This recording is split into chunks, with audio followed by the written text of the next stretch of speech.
Prevention of insults to national honour amendment bill 2026 का reference है। जी। क्या ये अमेंडमेंट 15 अगस्त 2026 को लीगली इन्फोर्स हो चुका था? जी सर, इन्फोर्स हो चुका था, इसको प्रेसिडेंट का एसेंट मिल चुका था और अब ये इन्फोर्सेबल है और वंदे मातरम को अब वही शक्ति है जो हमारे नेशनल एंथम को है। तो अब ये कानून उनके ऊपर भी एप्लीकेबल है और हर पर्सन के ऊपर एप्लीकेबल है। जैसे कानून के अंदर भी कहा गया है, any person who intentionally prevents the singing of national anthem or national song or causes disturbance to any assembly engaged in such singing shall be punishable with imprisonment which may extend to 3 years or fine or both। तो ये any person sir वो सोनिया गांधी जी के लिए भी applicable है, सामान्य व्यक्ति के लिए भी एप्लीकेबल है और हर भारतीय के लिए एप्लीकेबल है। और इसके अंदर एप्लीकेबिलिटी की बात भी बाद में आती है, पहले बात आती है कि आपके अंदर एक सम्मान होना चाहिए। आप एक बहुत बड़े पद पर हैं, आप एक बहुत बड़ी पार्टी की बहुत बड़ी नेता हैं, आपका हर एक एक्शन कितने हजारों करोड़ों लोगों के ऊपर इम्पैक्ट डालता है।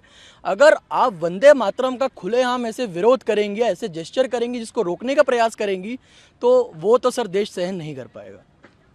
सर क्या सिर्फ किसी व्यक्ति के जेस्चर करना या वंदे मातरम कंटिन्यू ना करने पर ऑब्जेक्शन करना लीगली इंटेंशनली प्रिवेंशन या डिस्टर्बेंस माना जा सकता है?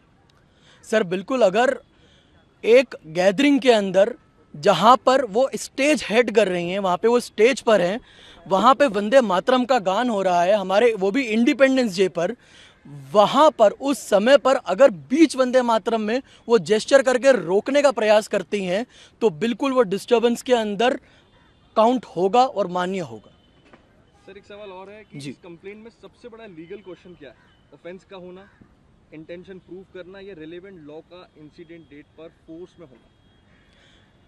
सर ये बोल सकते हैं कि इन तीनों की कहीं ना कहीं एप्लीकेबिलिटी वापस हमें मिलती है, क्योंकि मैंने आपको जैसे बोला कि ये सिर्फ एक कानून का खंडन नहीं है, ये उस राष्ट्रगीत का खंडन है जो हर भारतीय के हृदय में बसता है। ये एक जय घोष का खंडन है जो हर एक राष्ट्रीय के दिल से निकलता है।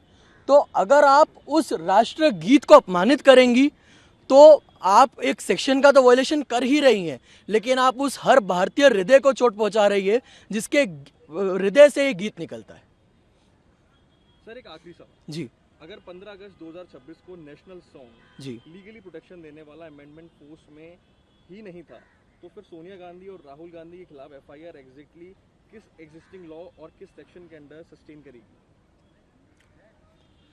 सर देखिए, फिर मैं आपको उसी बात पे लेके आना चाह रहा हूँ कि खाली इसमें कानूनी रूप से नहीं देखना चाहिए, हमें इस रूप से भी देखना चाहिए कानून के साथ कि क्या इतनी बड़ी लीडर का उस राष्ट्रगीत को रोकना सही था, क्या वो जेस्चर सही था, क्या वो इम्पैक्ट जो डाल रही हैं लोगों के ऊपर, क्या वो सही था। प्रभातखबर.com, विश्वास वही, रफ्तार नहीं।